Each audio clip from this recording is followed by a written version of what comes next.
बिस्मिल्लाहिर्रहमानिर्रहीम नहमदुहु व नुसल्ली अला रसूलिहिल करीम अम्मा बाद। एक हदीस में आता है कि जो शख्स नमाज का अहतिमाम करता है अल्लाह ताला 5 तरह से उसका इकराम व एजाज़ फरमाते हैं। पहले ये कि उस पर से रिज़्क़ की तंगी हटा दी जाती है, दूसरे ये कि उससे अज़ाब क़ब्र हटा दिया जाता है, तीसरे ये कि क़यामत को उसके नाम आमाल दाहिने हाथ में दिए जाएंगे और जिस शख्स के नाम आमाल दाहिने हाथ में दिए जाएंगे वो निहायत ही खुश खुर्रम होगा और एक दूसरे को दिखाते हुए वो फिरेंगे।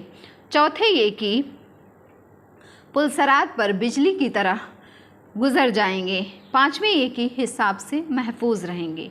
इसके बरक्स जो शख्स नमाज में सुस्ती काहिली करता है उसको 15 तरीक़े से अज़ाब होता है, 5 तरह से दुनिया में, 3 तरह से मौत के वक्त और 3 तरह से कब्र में और 3 तरह कब्र से निकलने के बाद।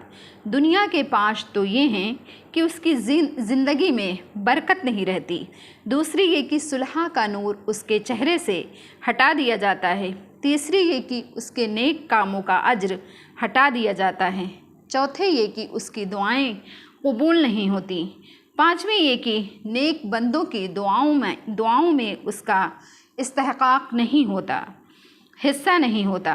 और मौत के वक्त के 3 अज़ाब ये हैं कि अव्वल ज़िल्लत से मरता है, दूसरे भूखा मरता है और तीसरे प्यास की शिद्दत में मरता है।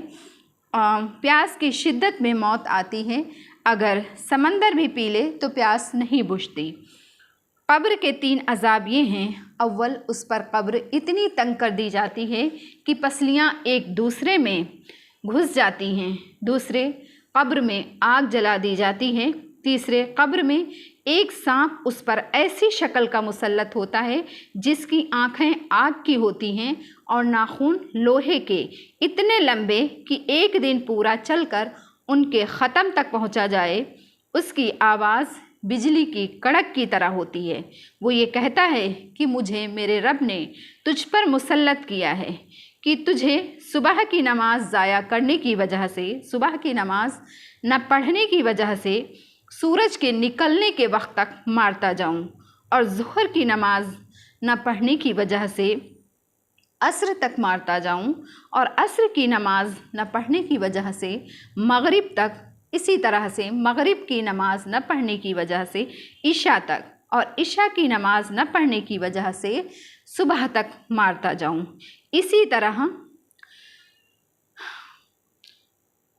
तरह क़यामत तक उसको अज़ाब होता रहेगा। और कब्र से निकलने के बाद के 3 अज़ाब ये हैं, एक हिसाब सख्ती से किया जाएगा, दूसरे अल्लाह ताला का उस पर गुस्सा होगा, तीसरे जहन्नम में दाखिल कर दिया जाएगा। अल्लाह हम सबको नमाज़ों का एहतिमाम करने की तौफ़ीक़ अता फ़रमाए। आमीन सुम्मा आमीन।